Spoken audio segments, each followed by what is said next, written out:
청취자 여러분, 혹시 이런 기분, 느껴보신 적 있으세요? 정말 내가 모든 걸 걸고 내 신념에 따라서 올바른 일을 했다고 생각했는데 네네. 바로 그 다음에 인생 최대의 위기가 닥쳐오는 그런 상황이요? 아, 정말 그럴 때 있죠. 네. 마치 뭐랄까 좋은 성과를 낸 다음 날 갑자기 해고 통보를 받는 것처럼 정말 황당하고 배신감마저 드는 순간이죠. 그렇죠. 오늘은 바로 이 역설적인 주제, 충성스럽게 살았는데 왜 더 힘든 환경에 처하게 되는가에 대해 깊이 파고들어 보려고 해요. 네, 정말 중요한 질문이에요. 우리는 보통 선한 행동이 좋은 결과로 이어진다, 이런 인과응보를 기대하잖아요. 당연히 그렇죠. 그런데 현실은 종종 그 기대를 배반하죠. 오늘 저희가 살펴볼 자료들, 역대하, 요한계시록, 스가랴, 그리고 요한복음이 바로 이 딜레마의 한복판으로 우리를 안내합니다.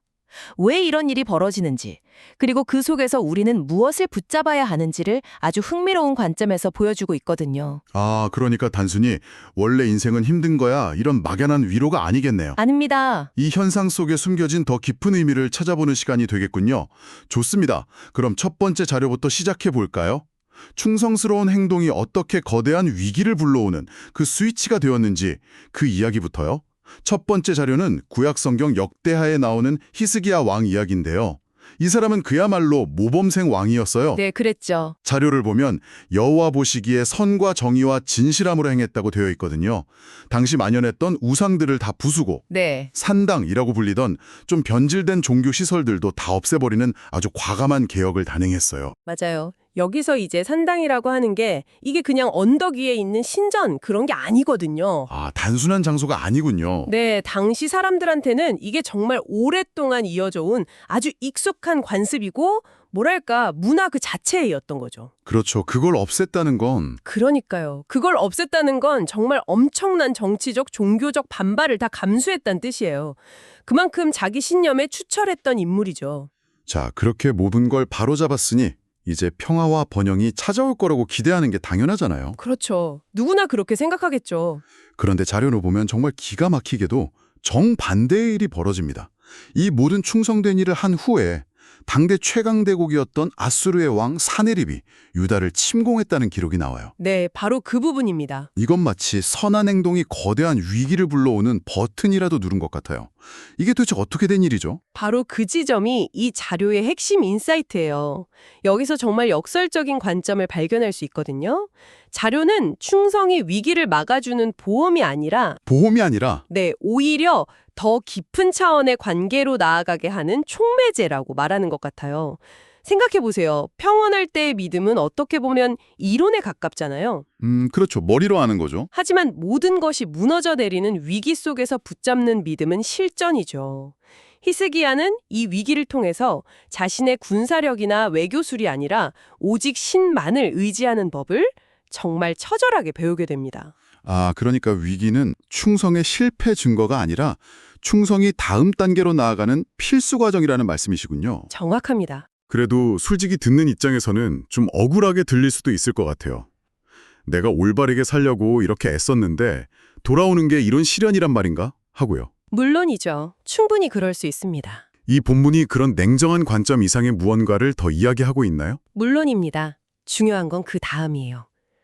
결국 하나님은 히스기야를 버리지 않고 그 초자연적인 방식으로 아수르 군대를 물리쳐 주시거든요. 아, 맞아요. 이 이야기가 보여주는 건 충성하면 고난이 없다, 이게 아니고요. 아, 충성하면 고난 속에서도 결코 버려두지 않는다는 약속인 셈이죠. 그렇군요. 시련은 그의 믿음을 파괴하기 위한 것이 아니라 오히려 진짜임을 증명하고 더 단단하게 만들기 위한 무대였던 거예요. 알겠습니다. 그러니까 히스기야는 성벽 밖에 진을 친 아주 명확하고 눈에 보이는 적과 싸워야 했군요. 네, 가시적인 적이었죠. 그런데 두 번째 자료를 보면 어쩌면 진짜 무서운 적은 성벽 밖에 있는 게 아닐 수도 있겠다. 이런 생각이 들어요. 오, 우리가 숨쉬는 공기처럼 우리를 둘러싼 환경, 그 자체가 적이 될 수 있다는 거죠. 요한계시록이 바로 그 이야기를 하고 있죠. 정확해요. 두 번째 자료는 요한계시록의 음녀 바벨론 이야기로 넘어가는데요. 히스기야의 위기가 외부의 침략이었다면 바벨론은 내부를 파고드는 오염에 가깝습니다. 여기서 바벨론은 그냥 옛날 도시 이름이 아니에요. 이건 당시 독자들에게는 초강대국이었던 로마 제국을 떠올리게 하는 일종의 코드네임 같은 거였어요. 아, 로마 제국이요? 네, 막강한 군사력, 세계를 지배하는 경제력, 화려하지만 타락한 문화까지 모든 걸 다 가진 시스템이죠. 자료는 이 거대하고 매력적인 시스템을 음녀, 즉 사람들을 유혹해서 파멸로 이끄는 존재로 묘사해요. 그리고 그 안에서 살아가는 자기 백성을 향해 아주 긴급한 경보를 울리죠. 내 백성아, 거기서 나와. 그의 죄에 참여하지 말고 그가 받을 재앙들을 받지 말라. 거기서 나오라는 말이 굉장히 강렬하게 들리네요. 네, 아주 강렬하죠. 그냥 나쁜 짓 하지 말고 착하게 살아라 정도가 아니라 그 시스템 자체에서 탈출하라는 명령처럼 들리거든요. 근데 그게 현실적으로 가능한 일인가요? 저희가 사회 시스템을 떠나서 살 수는 없잖아요. 아주 좋은 질문이에요. 바로 그 점인데요. 여기서 나오라는 건 지리적인 이동이라기보다는 정신적이고 가치관적인 분리를 의미해요. 아, 정신적인 분리? 네. 예를 들어 요즘 직장 문화에서 성공을 위해 어느 정도의 편법이나 비윤리적인 관행이 당연하게 여겨진다고 해보죠. 네, 뭐 그럴 수 있죠. 나오라는 명령은 너는 그 게임의 룰을 따르지 말라는 선언인 거예요. 그게 바로 현대판 바벨론에서 나오는 행위죠.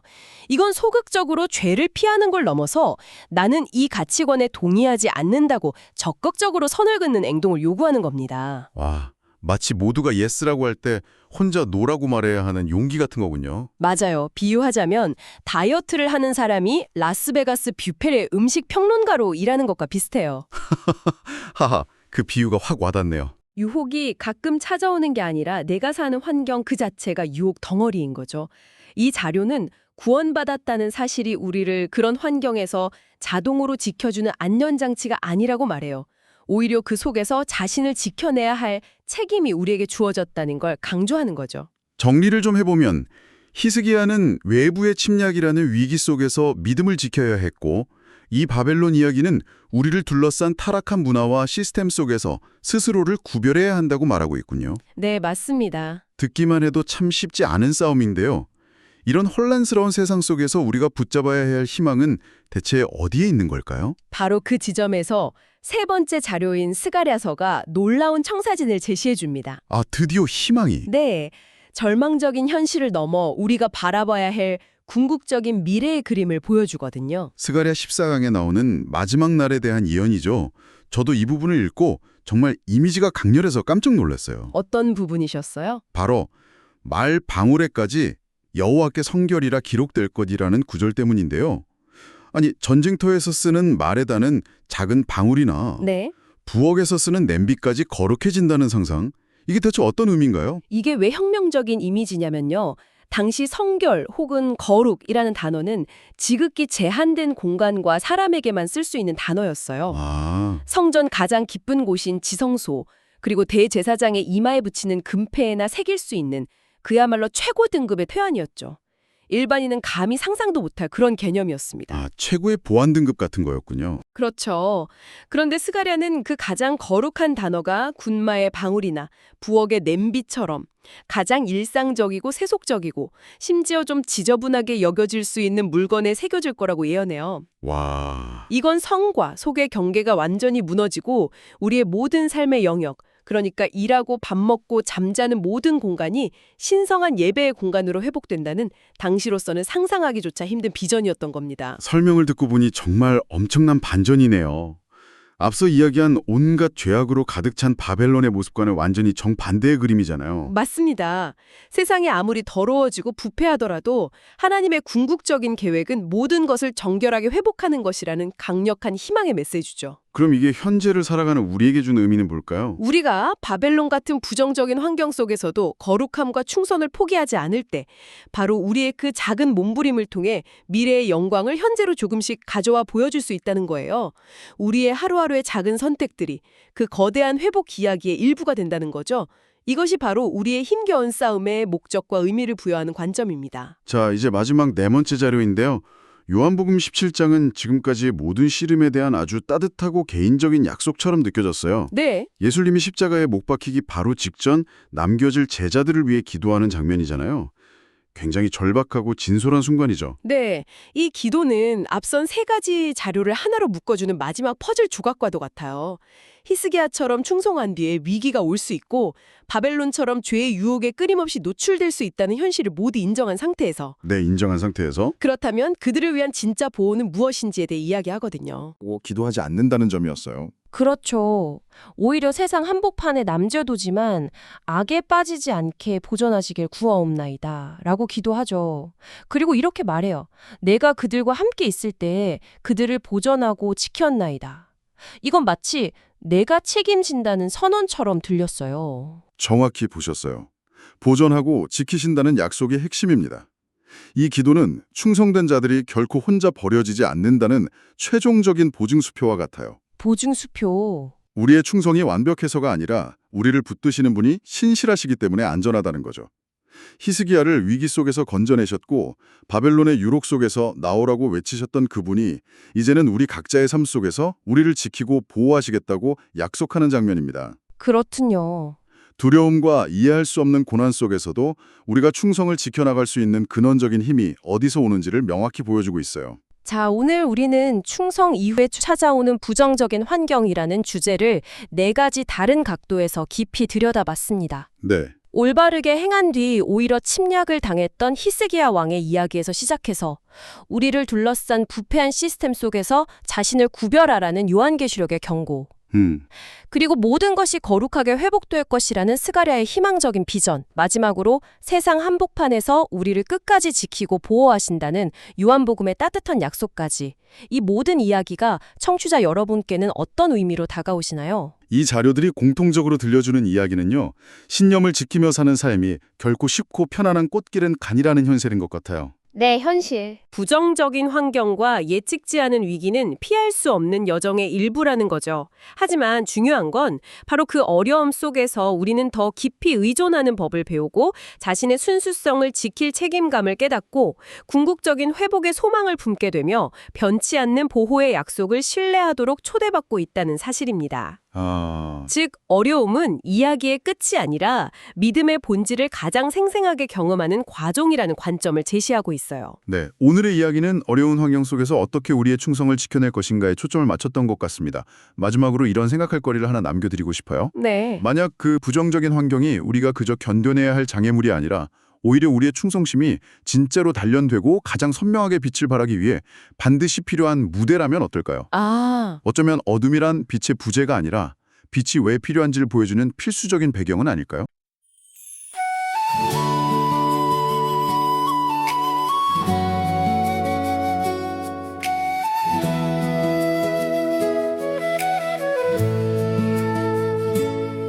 히스기야 왕이 온 마음 다해 충성된 일을 마치자 뜻밖에 아수르 군대가 유다를 에워쌌네.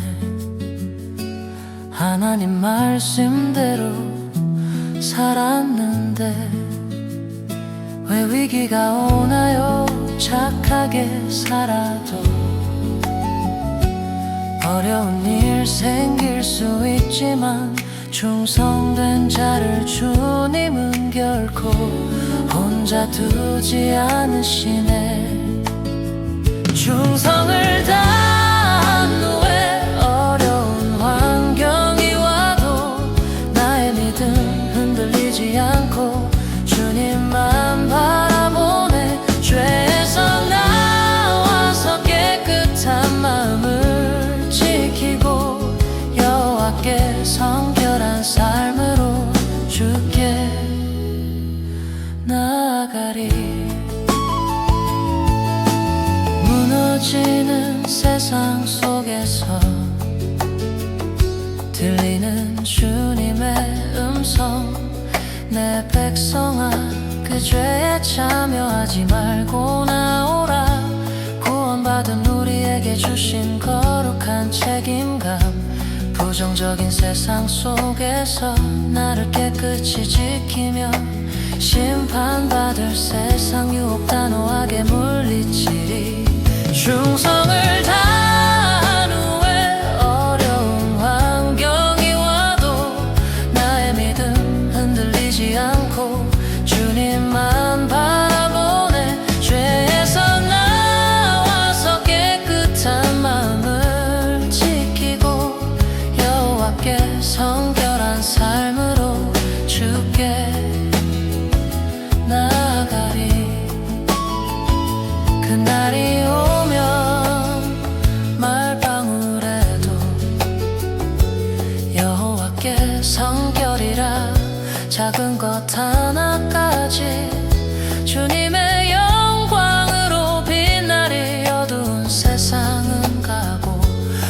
약속한 나라가 임하니 고난의 눈물 닦아주실 주님을 기다리며 오늘도 내 삶의 성결의 꽃을 피우겠네. 십자가를 앞두고 제자들을 위해 비신 예수님, 아버지의 이름으로 그들을 보존하고 지켰나이다.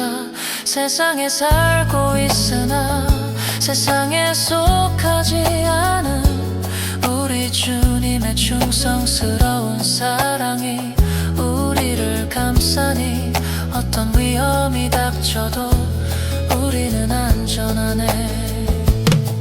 충성 뒤에 위기가 와도 끝까지 견디고 죄의 유혹 속에서도 성결을 지키리. 나를 끝까지 보존하고 지키시는 주님 그 사랑 의지하며 오늘도 충성스럽게 살리.